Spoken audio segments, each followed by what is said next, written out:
The Genius Files, Mission Unstoppable, written by Dan Gutman. Hey, warrior friends, I am back again with The Genius Files. And if you remember, at the end of chapter 1, they left us knowing that our characters were going to be going over the edge of a cliff, which is indeed the title of our next chapter, chapter 2, Over the Cliff. West Marion Middle School sits nestled on a ridge high up in the hills of Point Reeves Station, California. The town was about 30 miles north of San Francisco and very close to Mount Wittenberg, which towers 1,407 feet above the Pacific Ocean. And on a clear day, you could be in the playground and see for nearly 40 miles.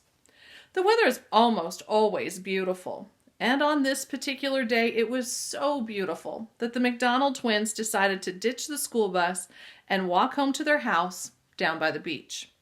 It would be a long hike, but it was downhill the whole way.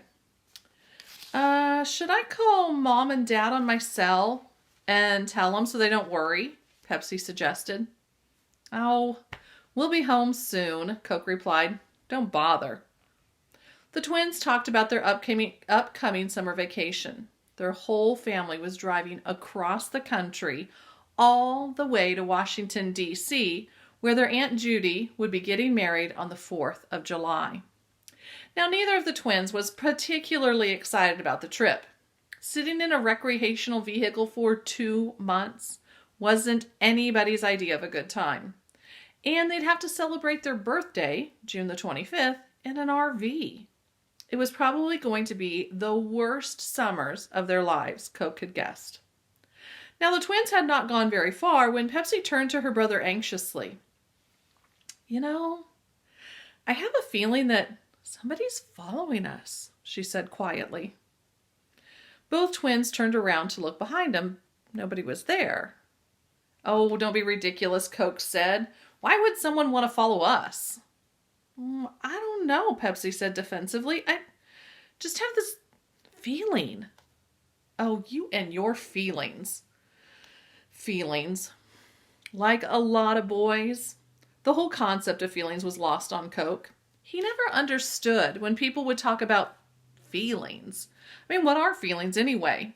You feel something when you touch it, when you can hold it in your hand. I mean, things exist in the real world or they don't. Some things happen and sometimes it doesn't. According to Coke, there's no such thing as feelings.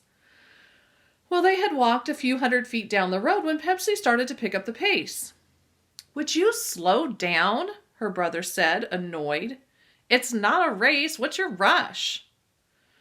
There is someone behind us, Pepsi told him. Don't turn around. Well, how do you expect me to see if there's somebody behind us if I don't turn around? He replied. There was indeed somebody behind them. Off in the distance, there was a man driving a golf cart. He was wearing a black hat and a black suit. Did you see him? Pepsi asked. See what? Said Coke. It's a public road. People are allowed on it. He isn't bothering anybody. Maybe he just lost his golf ball. But there's no golf course within miles of here, Pepsi insisted, walking even faster.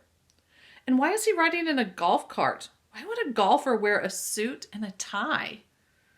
Well, maybe he's disabled, Coke said, and he needs a cart to get around. And maybe he's a murderer. Murderers don't drive golf carts.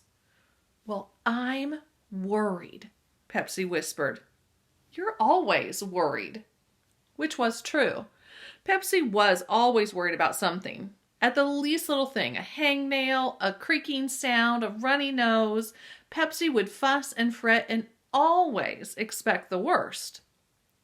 Coke turned his head just enough to conclude that the golf cart was getting closer. He may not have been able to feel feelings himself, but he knew his sister. And she was a worrier, but she wasn't paranoid. Sometimes it seemed as though she had a sixth sense about certain things. So Coke broke into a slow jog just to be on the safe side, and Pepsi did the same. They turned off the road to the left and took the dirt path that went closer to the cliff that lined the road. Now, common sense said that the guy in the golf cart would stay on the road and continue on his merry way. But common sense wasn't in the cards this day. When the twins turned around to peek behind them again, they saw that the golf cart had veered off into the dirt path. Somebody was on their tail. He was definitely wearing a black suit, and his hat was one of those old-timey bowler hats. And this is the kind of hat they're talking about, kind of an old hat from maybe the 1920s or 1930s. "Why is that dude in the bowler hat following us?" Pepsi asked, with a frightened look on her face. "How should I know?" Coke replied. "Come on, let's run." Their backpacks bobbed up and down as they dashed along the edge of the cliff overlooking the Pacific Ocean. The path narrowed, but it was still wide enough for a golf cart to ride on it. The twins ran along the cliff walk until they reached a couple of little wooden shacks. The buildings looked like outhouses, but in fact they were used to store equipment for fighting forest fires. "Hey, let's hide in here," Coke said, pulling Pepsi behind one of the buildings. "The bowler dude will just pass right by." "And what if he doesn't?" she asked, breathing heavy. "Well, I didn't take karate for 5 years for nothing," Coke replied, lifting his right foot. "This is a deadly weapon, you know. I could kill a man if I have to, and I know exactly how to do it." Pepsi remembered the last fight that Coke got in, just before he earned his black belt. He lost to a kid who was blind. Coke only had one move. It was a spinning kick that he called the Inflictor. It looked cool, but it didn't fool anybody.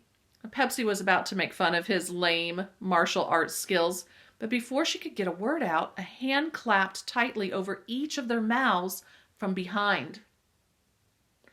"Don't scream," a woman's voice warned him. "Your lives are in danger."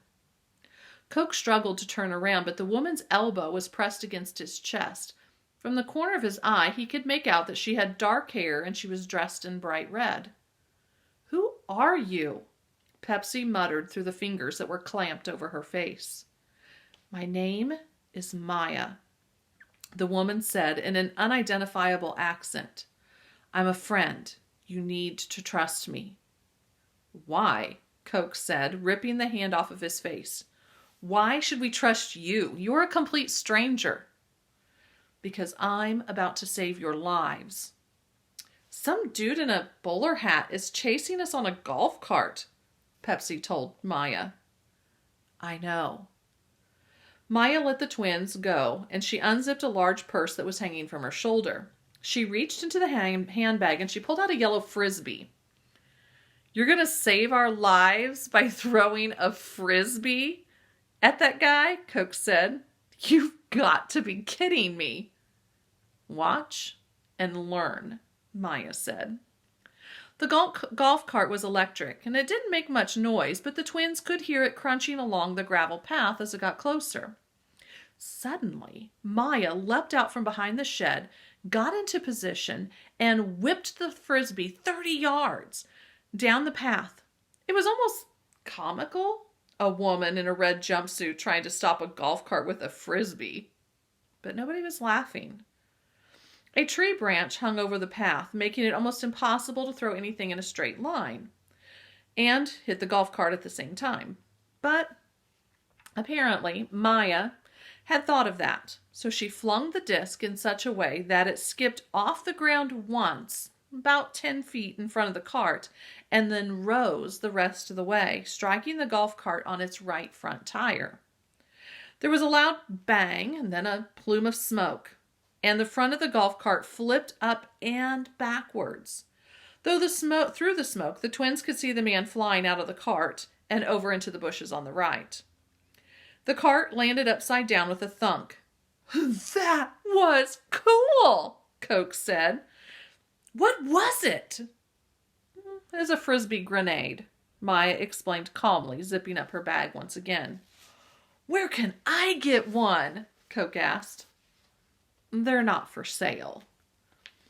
"Is that bowler dude going to be all right?" Pepsi asked. You don't want him to be all right, Maya replied. He's trying to kill you. Wait a minute, said Coke, still fascinated by the Frisbee grenade. If that thing had an explosive charge in it, why didn't it explode when it skipped off the ground? It had been programmed to detonate upon the second impact and not the first, Maya explained. But how did you know you were going to skip it off the ground? Pepsi asked. There is no time for questions right now, Maya barked, pulling open the door from the little shack that was right next to him. That was just a minor obstacle. It's only going to slow them down. Now quick, take off your backpacks. You need to put on these.